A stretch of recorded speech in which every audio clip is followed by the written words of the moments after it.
Assalamualaikum warahmatullahi wabarakatuh. Baiklah, perkenalkan kami dari kelompok 2 untuk memenuhi mata kuliah ilmu alamiah. Di sini kami akan mempresentasikan asal mula kehidupan, teori evolusi bumi dan alam semesta.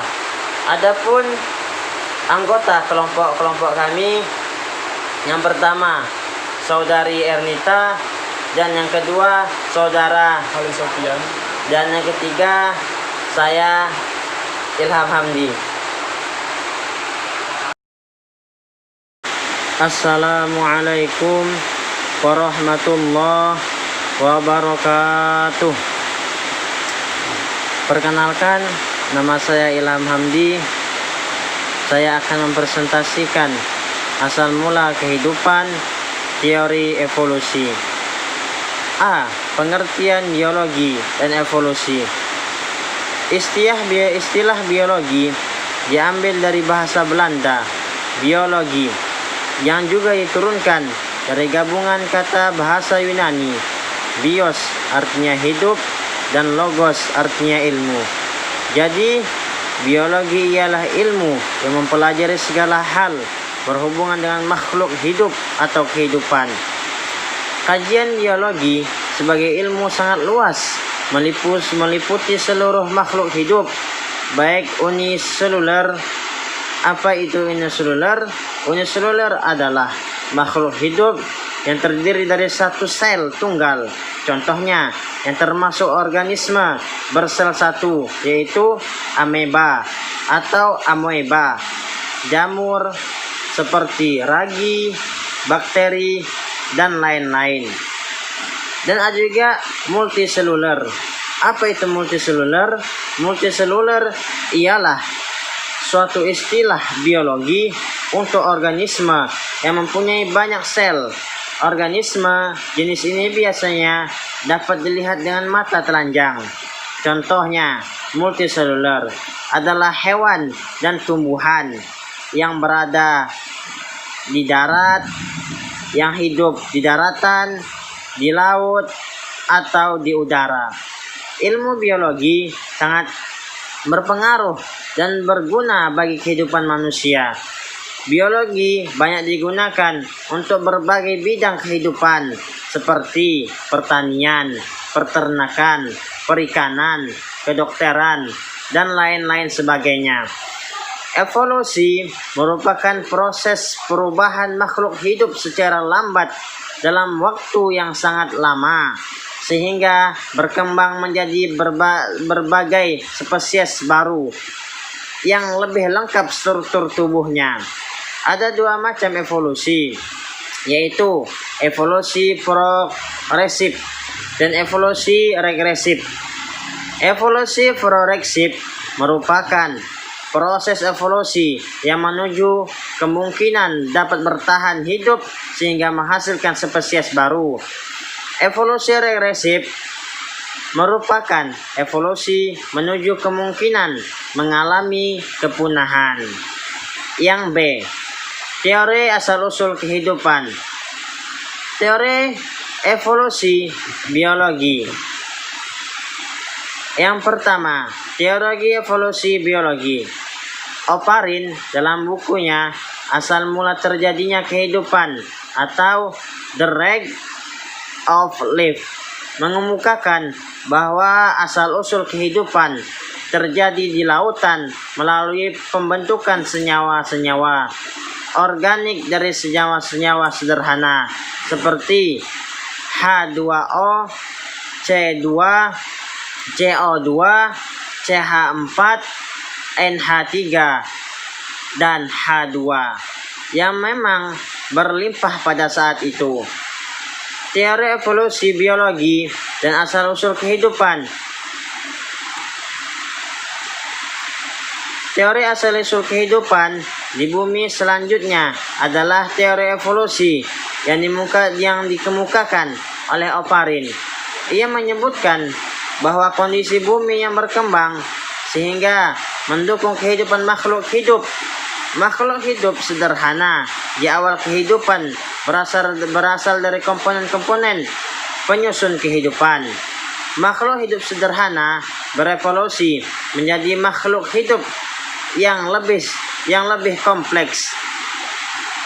Teori evolusi mempelajari proses perubahan yang terjadi pada makhluk hidup. Teori evolusi merupakan suatu teori yang dinamis. Selain penting dalam biologi, juga dalam perkembangan teknologi. Nah, apa itu evolusi? Evolusi adalah proses perubahan perlahan dalam periode waktu yang sangat lama.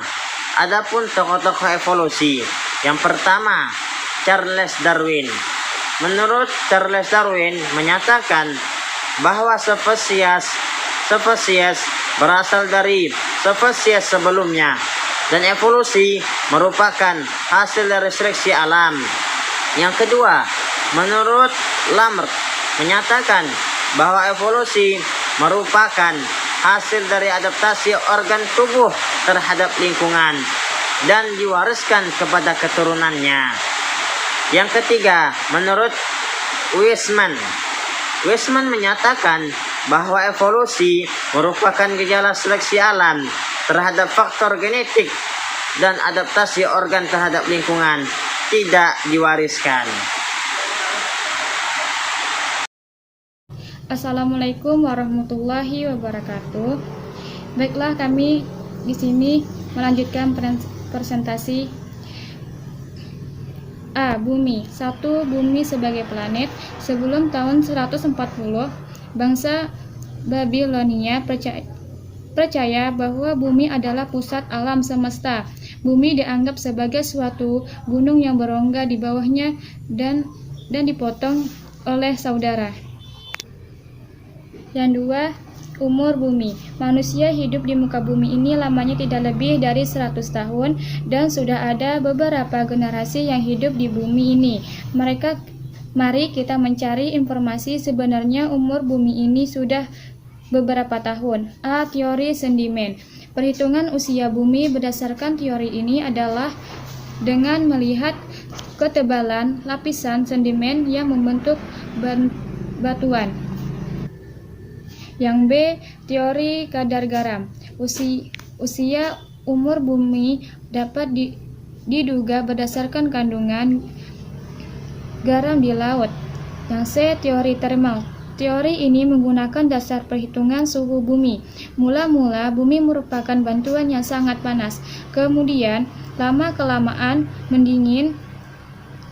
Dengan mengetahui massa dan suhu bumi, maka ahli fisika dengan Inggris Elvin menduga bahwa perubahan bumi menjadi batuan yang dingin seperti saat ini dari batuan yang sangat panas. Yang D. Teori radioaktivitas. Usia bumi menurut teori radioaktivitas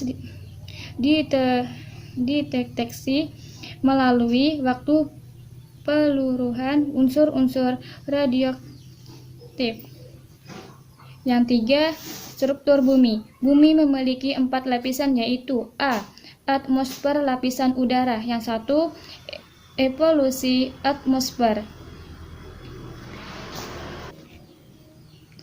Atmosfer memegang peranan penting dalam kehidupan makhluk hidup di muka bumi ini karena mengandung oksigen yang dibutuhkan oleh manusia dan hewan, mengandung CO2 karbon dioksida yang dibutuhkan oleh tumbuhan untuk fotosintesis. Yang 2, lapisan atmosfer. Berdasarkan temperatur vertikal atmosfer dapat dibagi menjadi 4 lapisan, yaitu troposfer, stratosfer, mesosfer, dan termosfer. Yang 3, komposisi atmosfer.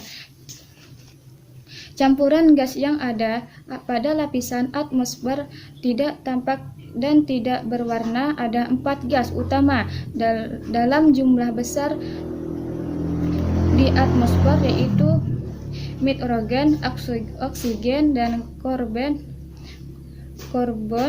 dioksida, SO2, dan argon AR gas lain yang stabil adalah ancol.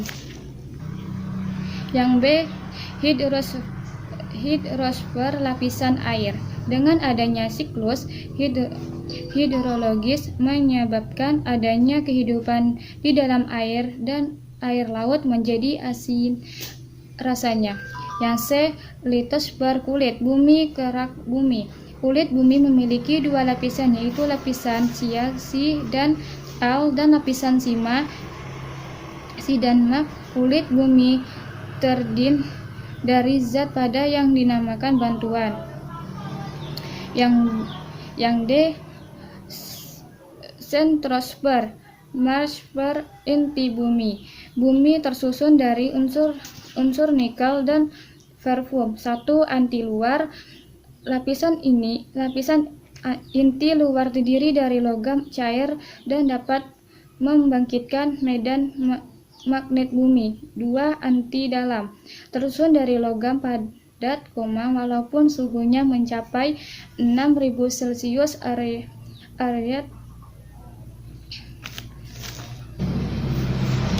Yang 4, rotasi, revolusi, dan gravitas bumi. A, rotasi bumi. Pengertian rotasi bumi adalah gerakan planet bumi berputar pada subuhnya sekali putar butuh waktu 24 jam. Yang B, revolusi bumi. Pengertian revolusi bumi adalah gerakan planet bumi mengitari matahari. Yang C, gravitasi bumi. Gravitasi bumi adalah gaya barat bumi. Akibat adanya gravitasi bumi, materi di bumi memiliki bobot atau berat yang mana makin ke arah kutub, bobot berat suatu materi makin besar. Yang 5, pasang surut laut. Bagi masyarakat yang hidup di pinggir pantai akan selalu merasakan adanya pasang surut air laut yang kadang-kadang pasang dan kadang-kadang surut. Yang 6, gerhana. Dalam kehidupan sehari-hari, pada suatu saat kita melihat fenomena alam gerhana bulan dan gerhana matahari. Yang 7, Blue Moon. Blue Moon atau bulan biru ada yang mengartikan bulan yang memiliki purnama 2 kali. Bulan Agustus 2011 di Indonesia terjadi bulan purnama 2 kali, yaitu tanggal 1 Agustus dan 31 Agustus 2012. Di wilayah daerah yang memiliki 4 musim, Blue Moon dikaitkan dengan perhitungan hari ritual keamanan Paskah. Blue Moon adalah sebagai purnama ekstra dari 4 purnama yang terbit dalam satu musim, yang mestinya hanya 3 purnama. Yang 8, pembentukan benua dan samudera. Seperti kita ketahui bersama, di dunia pada saat ini ada 6 benua, yaitu Asia, Australia, Amerika, Afrika, Eropa, dan Antartika.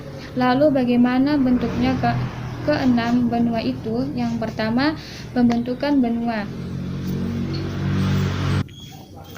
Yang A, kurang lebih pada 225 juta tahun yang lalu benua masih menyatu, yaitu super kontinental. Yang B, kurang lebih pada 200 juta tahun yang lalu superkontinental pecah menjadi 3 benua, yaitu Eropa, Asia, Afrika, dan Amerika, dan Antartika, dan Australia. Yang C, kurang lebih 135 juta tahun yang lalu benua Afrika dan Amerika memisah. Yang D, kurang lebih 65 juta tahun yang lalu Australia dan Antartika terpisah dan sampai saat ini masih terus berlangsung. Yang 2, pembentukan samudera. Samudera membentuk dengan cara yang pertama, pergeseran vertikal Samudra India Indonesia. Yang B, adanya gaya tarik benda alam semesta lain dan gaya sentrifugal. Yang B, bulan.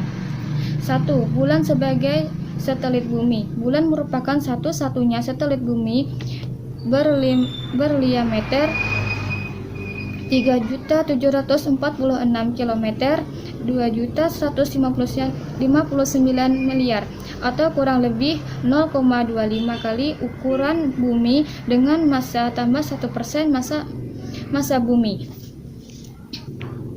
Yang 2, fase bulan. Perlu diketahui bahwa perubahan penampakan bulan disebut fase. 3. Pembentukan bulan. Teori tentang pembentukan bulan antara lain teori benturan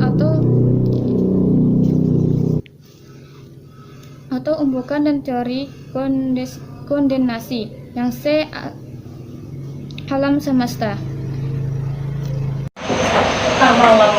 Assalamualaikum warahmatullahi wabarakatuh. Perkenalkan, nama saya Ali Sofian.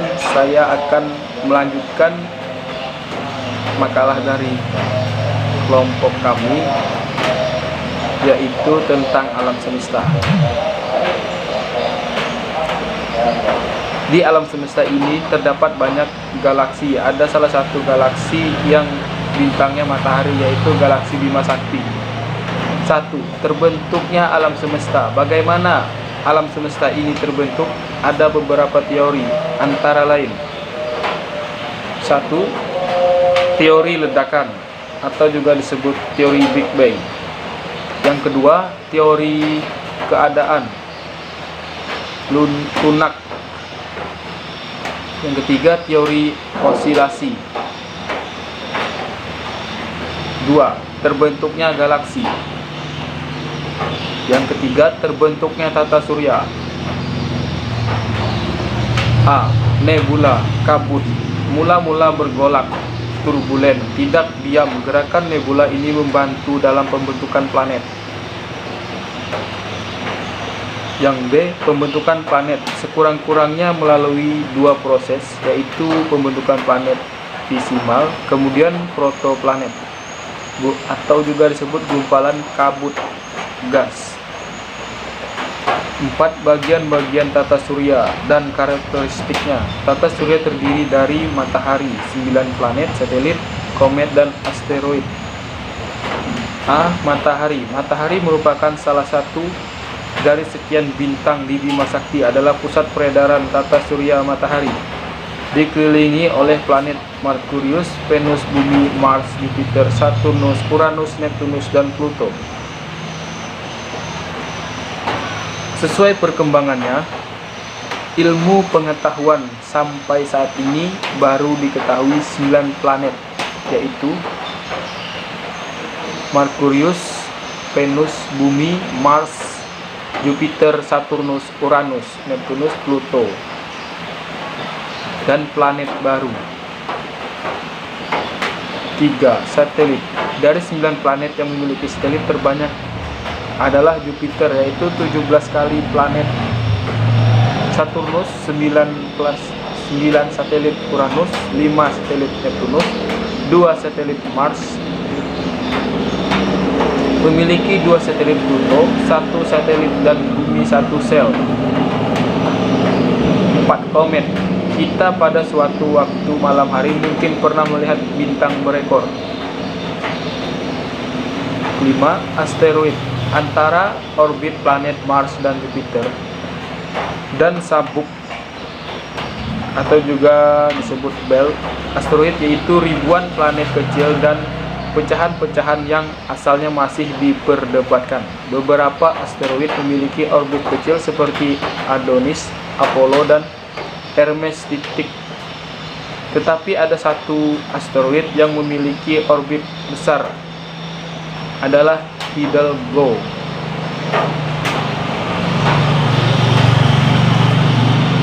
Yang keenam, meteor.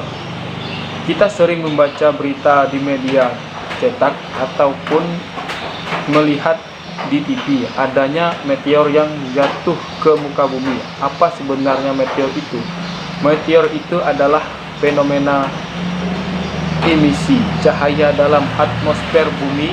Meteor jauh menukik ke atmosfer dengan kecepatan antara 11 sampai 72 km per detik. Demikianlah yang dapat saya sampaikan. Apabila ada kekurangan, mohon maaf. Hanya itu yang dapat saya sampaikan. Terima kasih. Assalamualaikum warahmatullahi wabarakatuh.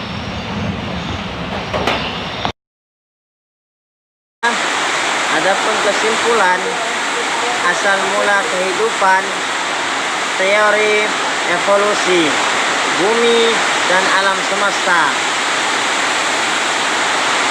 Pemaparan di atas maka dapat disimpulkan bahwa seluruh hal-hal yang terjadi dalam kehidupan sehari-hari dapat dipelajari dalam ilmu biologi, sehingga pengertian biologi adalah ilmu yang mempelajari segala sesuatu yang berkaitan dengan makhluk hidup.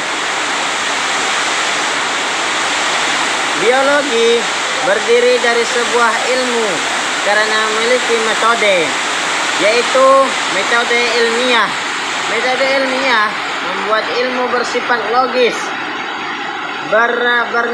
bermetode, sistematis, berlaku umum atau dapat diuji ulang, dan empiris atau sesuai kenyataan.